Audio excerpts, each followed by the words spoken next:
Doctor Dasarathi స్మారక పురస్కారం వంటి అనేక గౌరవాలను అందుకున్నారు. చందమామ రావే, డాక్టర్ పత్తిపాక మోహన్. బాల సాహిత్యంలో ఉత్తమంగా ఎంపికైన చందమామ రావే గ్రంథ రచయిత పత్తిపాక మోహన్ కరీంనగర్ జిల్లా సిరిసిల్ల వీరి జన్మస్థలం.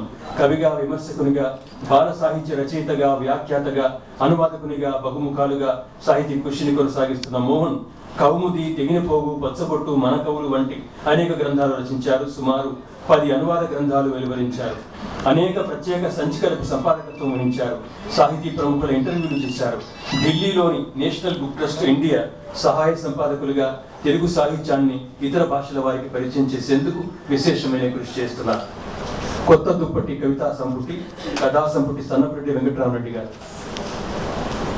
కథా సాహిత్య ప్రక్రియలో ఈ సంవత్సరం వెంకటరామరెడ్డి రచించిన కొత్త దుప్పటి పొట్టి శ్రీరాములు తెలుగు విశ్వవిద్యాలయ సాహితీ పురస్కారం అందుకుంటున్నది.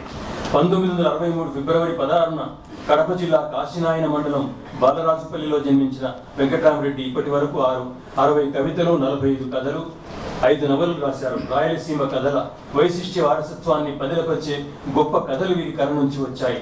రాయలసీమ గ్రామీణ జీవితం అచ్చంగా వెంకటరామరెడ్డి రచించిన కొత్త దుప్పటి కథా సంపుటిలో ప్రతిబింబించింది. నాటక శిల్పం మొదటి నాగభూషణ్ శర్మ గారికి తదుపరి పురస్కారం అందజేస్తాం.